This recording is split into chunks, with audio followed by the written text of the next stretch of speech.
Hello students, I am Rocky Garg. कैसे हैं आप सभी। जैसे कि आप सबको पता ही है कि आरआरबी पीओ की नोटिफिकेशन आ चुकी है, तो आज मैं लेकर आया हूँ उसकी एक छोटी सी ब्रीफ डिस्कशन आपके साथ। वो वाले मेन पॉइंट्स जो कि नॉर्मली स्टूडेंट्स के मन में डाउटफुल रहते हैं, जो बच्चे डाउटफुल रहते हैं जिन पॉइंट्स को लेकर। ठीक है, तो देखो सबसे पहले मैंने यहाँ पे लिखा हुआ है कि आरआरबी पीओ क्लर्क नोटिफिकेशन, उसके नीचे लिखा है ए रे ऑफ होप। इसका मैंने ये वाली लाइन क्यों लिखी है, रे ऑफ होप का मीनिंग क्या है।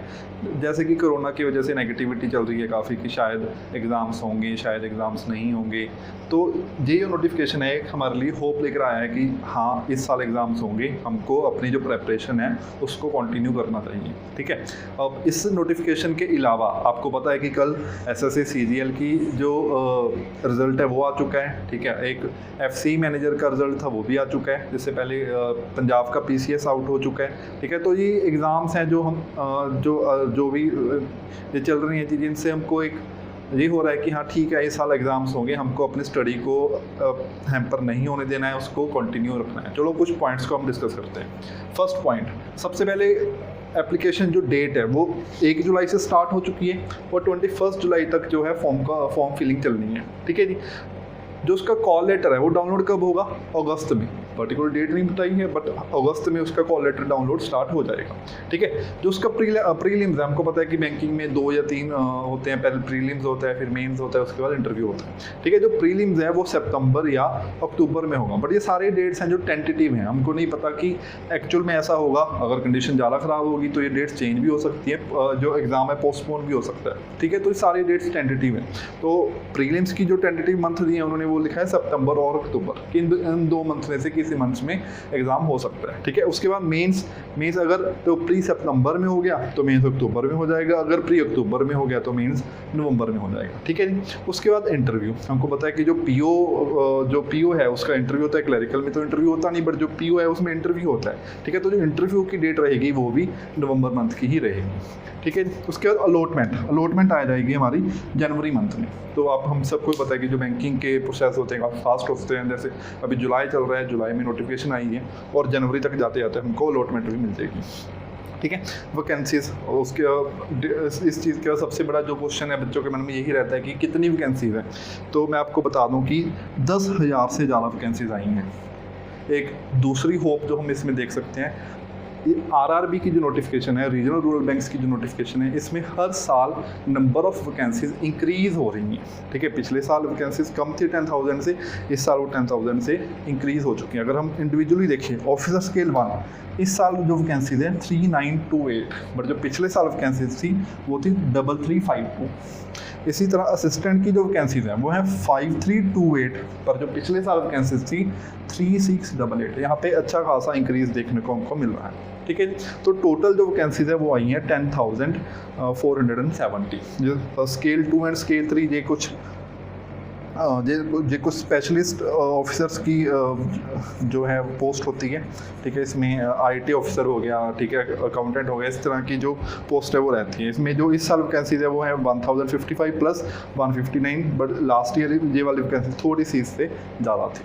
ठीक है, बट हमारा जो मेन फोकस है वो तो ऑफिसर स्किल पाना है और असिस्टेंट पे ही रहेगा। ठीक है, उसके बाद आती है फीस। हाँ, यहाँ पे भी थोड़ा सा हमको चेंज देखने को मिला। जो नॉर्मली बैंकिंग एग्जाम्स की फ़ीस होती है वो 700 या 750 तक होती है, बट यहाँ पे जो फीस है वो है 850 फॉर अनरिजर्व, जो जनरल कैटेगरी के स्टूडेंट्स हैं, बट बाकी कैटेगरी वालों के लिए जो ये फीस है 175। ठीक है, उसके बाद एज क्या है, जो असिस्टेंट की पोस्ट है उसके लिए जो एज है 18 से 28 किसके बीच में एज होनी चाहिए, और जो ऑफिसर स्केल 1 के लिए एज है वो है 18 से 30 के बीच में एज होनी चाहिए। ठीक है जी, उसके बाद एजुकेशन क्वालिफिकेशन क्या है, कि रिक्वायरमेंट क्या है एजुकेशन की। ग्रेजुएशन, कोई भी ग्रेजुएशन हो सकती है, बीटेक हो, चाहे वो सिंपल बीए हो, चाहे वो बीकॉम हो, कोई भी हो सकती है। ठीक है, ग्रेजुएशन। उसके बाद प्रोफिशिएंसी इन लोकल लैंग्वेज। इसका मीनिंग क्या है कि जिस स्टेट से आप अप्लाई कर रहे हो उस स्टेट की जो ऑफिशियल लैंग्वेज है उसमें भी आपकी प्रोफिशिएंसी, उसमें वो यानी कि आप उसमें प्रोफिशिएंट होने चाहिए। वो आप उसमें स्पीकिंग में, राइटिंग में, ठीक है, रीडिंग में, तीनों चीज़ों में आप उसमें प्रोफिशिएंट होने चाहिए। और उसके बाद डिज़ायरेबल यानी कि ये असेंशियल नहीं है, अगर ये चीज़ आपके पास होगी तो आपको प्रेफरेंस मिल सकती है, वो है कंप्यूटर नॉलेज। ठीक है, उसके बेसिक सैलरी, इसके बाद जो मेन क्वेश्चन स्टूडेंट्स के एग्जाम में होता है, स्टूडेंट्स के मन में होता है, वही होता है कि सैलरी क्या होगी। जो असिस्टेंट की पोस्ट है उसकी सैलरी 15,000 से 19,000 के बीच में होगी, और जो ऑफिसर स्केल 1 है उसकी सैलरी जो है 33,000 से 37,000 के बीच में होगी। इसके बाद हम देखते हैं कि जो एग्ज़ाम का पैटर्न होगा वो क्या होगा, क्योंकि इसके बाद जो मेन क्वेश्चन एग्जाम स्टूडेंट्स के माइंड में होता है वही होता है कि एग्ज़ाम पैटर्न क्या है। तो जैसे कि हमको पता ही है कि बैंकिंग में दो एग्ज़ाम्स होते हैं, पहले प्रीलिम्स होता है फिर मेंस होता है, ठीक है। आरआरबी के प्री में सिर्फ 2 सेक्शन होते हैं, reasoning and numerical ability. Numerical ability वही है जो जिसको हम नॉर्मली क्वांट बोलते हैं, बट इसमें ज़्यादातर क्या होता है कि कैलकुलेशन वाले क्वेश्चंस होते हैं, जैसे कि सिंप्लीफिकेशन के कई क्वेश्चन आते हैं, ठीक है। तो रीजनिंग के 40 क्वेश्चंस और 40 क्वेश्चंस 40 मार्क्स के, इसी तरह न्यूमेरिकल एबिलिटी के भी 40 क्वेश्चंस और 40 क्वेश्चन वो 40 मार्क्स के। तो टोटल 80 क्वेश्चंस 80 मार्क्स के, जिसके लिए हमको दिए जाएंगे टोटल 45 मिनट्स, ठीक है। यहाँ पे जैसे कि हमको पता है कि बैंकिंग के एग्जाम में सेक्शनल टाइमिंग इंट्रोड्यूस हो चुकी है, ऑलमोस्ट सभी एग्जाम्स में सेक्शनल टाइमिंग इंट्रोड्यूस हो चुकी है, बट आरआरबी ने अभी तक कि ना ही प्री में और ना ही मेंस में सेक्शनल टाइम को इंट्रोड्यूस नहीं किया। हमारे पास 45 मिनट जो टाइम है वो कंपोजिट टाइम है, पूरे दोनों सेक्शंस के लिए कंप्लीट हमको 45 मिनट्स दिए जाएंगे, ठीक है। अब आते हैं मेंस पे। मेंस में रीजनिंग के 40 क्वेश्चंस 50 मार्क्स के, इसी तरह फिर से न्यूमेरिकल एबिलिटी 40 क्वेश्चंस 50 मार्क्स के। फिर उसके बाद आ जाएगी जीए में अब क्या होता है, करंट अफेयर्स, बैंकिंग का पार्ट एंड कुछ पार्ट स्टैटिक जीके, ठीक है। अब ये सारा कुछ क्या सिलेबस है कि कौन से टॉपिक से क्वेश्चन ज़्यादा आते हैं, वो उसके लिए हम एक आपके लिए अलग से वीडियो लेकर आएंगे जिसमें हम डिटेल्ड सिलेबस को डिस्कस करेंगे, ठीक है। तो जीए का जो है 40 क्वेश्चन हो गए और 40 मार्क्स के। तो ऐसी तरह इंग्लिश और हिंदी, नॉर्मली जो बैंकिंग एग्जाम्स होते हैं उसमें इंग्लिश आती है, बट आरआरबी में हमारे पास चॉइस होती है इंग्लिश और हिंदी में से हम कोई भी एक लैंग्वेज चूज़ कर सकते हैं। उसके 40 क्वेश्चन हो गए 40 मार्क्स के होंगे, चाहे आप इंग्लिश चूज़ करो चाहे आप हिंदी चूज़ करो, ठीक है जी। कंप्यूटर 40 क्वेश्चन हो गए 20 मार्क्स की, तो टोटल 200 क्वेश्चन हो गए 200 मार्क्स के, जिसके लिए अगेन आपको कंपोजिट टाइम दिया जाएगा 2 आवर्स का, ठीक है। और हमको पता ही है कि जो नेगेटिव मार्किंग होती है वो होती है 1/4। जितने मार्क का भी क्वेश्चन है उसकी जो 1/4 है वो क्या होगी, नेगेटिव मार्किंग होगी, ठीक है जी, नेगेटिव मार्किंग। चलो उसके बाद कुछ इंपॉर्टेंट पॉइंट्स हैं जो कोरोना की वजह से इस नोटिफिकेशन में इंट्रोड्यूस किए गए हैं। जैसे कि हमको पता है कि कोई भी अगर बैंकिंग का एग्ज़ाम है तो हमको एडमिट कार्ड लेकर जाना होता है, ठीक है। हमारा जो आईडी प्रूफ है, ओरिजिनल आईडी प्रूफ लेकर जाना होता है, उसकी एक फ़ोटोकॉपी लेकर जानी होती है, ठीक है। बट कुछ चीज़ों को उन्होंने इंक्लूड कर दिया है। सबसे पहले तो मास्क, जो भी कैंडिडेट एग्ज़ाम देने जा रहा है उसको मास्क पहनना कंपलसरी है, वो भी N95 मास्क, जो मास्क है वो N95 मास्क होना चाहिए, ठीक है। दूसरा, आरोग्य सेतु ऐप, जो भी हमारी गवर्नमेंट ऑफ इंडिया है उसने जो ऐप लॉन्च की है आरोग्य सेतु ऐप, हर स्टूडेंट के फ़ोन में आरोग्य सेतु ऐप है जो अवेलेबल होनी चाहिए, ठीक है। उस पर आपका रिस्क फैक्टर को एनालाइज किया जाएगा, जिसका रिस्क फैक्टर लो होगा उसको एग्ज़ाम देने के अलाउ किया जाएगा, जिसका रिस्क फैक्टर हाई होगा, ठीक है, उसको एग्ज़ाम देने नहीं दिया जाएगा। उसके बॉडी टेम्परेचर, आपका बॉडी टेम्परेचर भी वहाँ पर चेक किया जाएगा। अगर आपका बॉडी टेम्परेचर इससे लो है 99.14 डिग्री फ़ारेनहाइट, अगर इससे लो टेम्परेचर है तो आपको एग्ज़ाम में बैठने दिया जाएगा, अदरवाइज़ आपको एग्ज़ाम देने नहीं दिया जाएगा, ठीक है जी। तो ये कुछ असेंशियल चीज़ें हैं जो हमको एग्ज़ाम देने, जब एग्ज़ाम देने जाएंगे तब हमको ध्यान में रखनी है, ठीक है।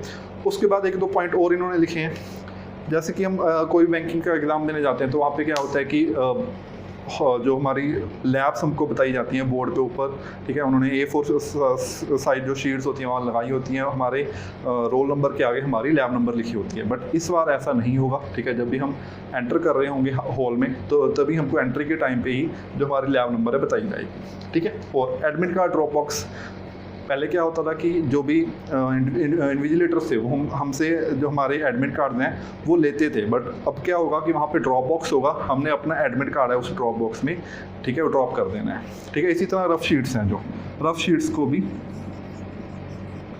हमने क्या होगा ड्रॉप बॉक्स में ड्रॉप कर देना है। और एक पॉइंट और, जो रफ शीट्स हैं ऑलरेडी आपका जो पीसी है, आपका जो टेबल होगा वहाँ पे रखी होंगी, आपको एक्स्ट्रा रफ शीट्स नहीं मिलेंगी वहाँ पे। अगर उन्होंने 2 रफ शीट्स रखी हैं तो आपको 2 में ही काम चलाना पड़ेगा, और 3 रफ शीट्स पड़ी होंगी तो आपको 3 में ही काम चलाना पड़ेगा, आपको एक्स्ट्रा रफ शीट्स नहीं प्रोवाइड की जाएंगी, ठीक है जी।